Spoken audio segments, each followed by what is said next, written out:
Hello, you're watching Shalom World News. I'm Dana Villa from Chicago, USA. Here are the latest headlines from around the world.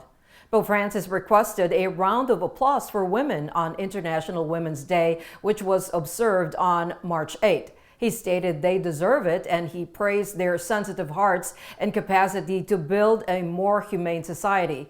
This was expressed by Pope Francis during his Wednesday general audience at the Vatican. The Vatican has 1,165 women employees, which is a huge spurt over the past 10 years. Under Pope Francis, there are more women in senior roles at the Vatican. If one examines the Roman Curia, the growth of female workers is even more pronounced. In this area, the percentage of women increased from 19.3 to 26.1 over the past decade. As a result, 812 out of 3,114 personnel at the Holy See, or more than 1 in 4, are now women. Before the 25th anniversary of Resolution 1325 on women, peace, and security, the permanent observer of the Holy See to the United Nations in New York, Archbishop Gabriele Caccia, addressed the Security Council to discuss what has been accomplished. He emphasizes the disparity between the rise of violence against women and the decline in women's representation in peace efforts. Resolution 1325 is the first ever measure to explicitly mention the impact of war on women and their contribution to conflict resolution for lasting peace. Meanwhile, 2 women who were abducted by the Boko Haram Islamist outfit in Nigeria met the Holy Father at the Vatican on Wednesday. 22-year-old Yanada Marcus and 19-year-old Maria Joseph asked the Pope to help people who suffer. They also met Italian Prime Minister Giorgia Meloni. A Catholic priest named Father Olivier Ntsa Ebode was found dead in Cameroon's Lékié area. According to local media, he was killed somewhere between the evenings of February 28th and March 1st. He was asked by a group of men to accompany them to one of their sick relatives who required extreme unction. Father Ebode is a respected figure in the town and is well known for his dedication to social justice and peace. Cameroon is becoming more unstable as rebels and government forces clash several areas of the country. There have reportedly been at least 6,000 deaths and an estimated 800,000 displaced people. On Wednesday, March 8, Arkansas Governor Sarah Huckabee Sanders signed a comprehensive education measure into law, making it the 6th state to implement a system of universal school choice. The law also prohibits the instruction of particular subjects in public classrooms. The Arkansas Learns Act was approved by the state Senate on Tuesday by a vote of 26-8. The bill outlines a strategy for the state to implement a widespread program of school choice by 2025-2026 academic year. For 2023-2024 academic year, students who have impairments are at risk of homelessness, attending a failing school at the previous academic year, or have parents who are in the armed forces are all eligible to receive vouchers. The educational freedom accounts are the name given to the vouchers. Arkansas joins 4 other states, Arizona, Iowa, Utah, and West Virginia, that have enacted universal school choice programs. To avoid accusations of harassment from abortion facilities, the 40 Days for Life campaign in Spain has asked volunteers to film or record their prayer time. Volunteers sign up for a specific time window to pray outside an abortion facility. The national coordinator of Spain's 40 Days for Life, Nayeli Rodriguez, presided over a conference on how to continue praying in the face of a crackdown on pro-life activism. The recommendations are a set of directions for people who wish to pray close to abortion facilities and how to do so without inciting the clinic, pro-abortion media, or the police to file a complaint for harassment of women seeking abortions.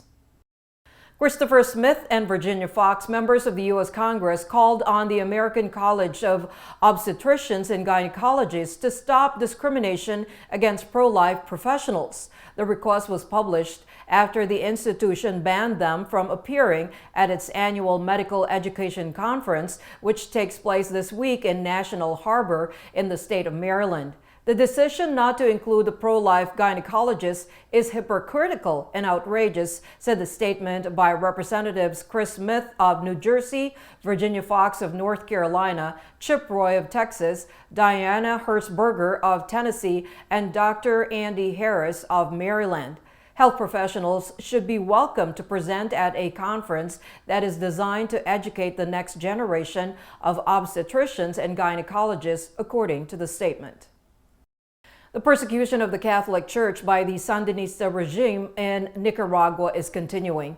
In the latest incident, President Daniel Ortega ordered the closure of 2 Catholic-affiliated universities on Tuesday, March 7. The ministerial agreement, which revoked the legal identity of the Autonomous Christian University Association of Nicaragua and the John Paul II University Association, was published in La Gaceta, the government gazette. The universities had their legal status canceled for alleged contraventions of the law, according to the government. The La Gaceta also reported the cancellation of the legal status of Caritas Jinotega and Caritas Nicaragua. The Mariana Foundation for Cancer Awareness, which is connected to the church, also had its legal status revoked for suspected financial transgressions. Ortega's government recently clashed with leaders of the church who have criticized alleged human rights violations. Members of the Irish Catholic Bishops' Conference gathered this week for their spring 2023 general meeting at St. Patrick's College, Maynooth. During their meeting, the bishops prayed together for peace for the people in Ukraine, the victims of the Turkey-Syria earthquakes, the Calabria shipwreck, and those injured and killed in the recent Greek train accident. The bishops also offered prayerful congratulations to Pope Francis for the 10th anniversary of his pontificate for March 13th. The bishops remembered in a special way the inspiring pilgrimage of Pope Francis to the 9th World Meeting of Families in Ireland in August 2018. They also recalled the warm welcome and open conversation with Pope Francis for over 2 hours when members of the Bishops' Conference at that time met him during their Ad Limina Apostolorum visit to Rome in January 2017. A New York government agency has agreed to pay Christian adoption agency New Hope Family Services $250,000 in legal expenses to settle a lawsuit. It all started after the state informed the charity that refusing to place children with same-sex or unmarried heterosexual couples violated state law. The New York State Agency of Children and Family Services will also cover the legal cost and permit New Hope Family Services to maintain its religiously influenced policies. The settlement was disclosed on Tuesday by the Alliance Defending Freedom, a conservative legal nonprofit that assisted in representing New Hope. New Hope is still dealing with separate litigation with the New York Division of Human Rights. In Iran, teachers have joined parents of students who demand accountability for the poisoning of hundreds of school children and to urge the authorities to assure school safety. According to accounts, police used force and pepper spray to disperse crowds in several cities, including Shiraz, Isfahan, Mashhad, and Rasht. Many demonstrators were taken into custody. Fresh protests erupted after there were reports that over 650 Iranian schoolgirls were poisoned with toxic gas since November. None of the victims have died, but numerous girls have been diagnosed with respiratory issues, dizziness, nausea, and fatigue. Mass poisoning appears to be a deliberate attempt to prevent girls from attending school and as a retaliatory measure for participating in the anti-hijab protest that rocked the nation last year. Oklahoma residents on Tuesday night, March 7, overwhelmingly voted down a measure that would have legalized recreational marijuana. Catholic bishops of the state had urged voters to reject the measure because of the physical and spiritual harms of drug use. State Question 820, which would have legalized the consumption of marijuana for adults 21 and over, was put before Oklahoma voters in a special plebiscite on March 7. The final tally was 62% saying no to 38.3% with a yes, with turnout of about 25% of registered voters. An 18-member United Nations committee said it was concerned about China's treatment of its Muslim minority, including the use of forced labor against Uyghurs. This came in a report that puts pressure on Beijing to improve its human rights records. The UN-appointed independent experts raised a range of topics, including Beijing's COVID-19 policies and the treatment of human rights defenders and its Muslim minority. Last year, a report by the UN Human Rights Chief said China's treatment of Uyghurs, a mainly Muslim ethnic minority that numbers around 10 million in Xinjiang, may constitute crimes against humanity. However, China vigorously denies the allegations. Senior Aussie bishops have expressed concern that planned legal amendments by the Australian Law Reform Commission will hinder church schools from being truly Catholic and would disregard the rights for those who practice a particular religion.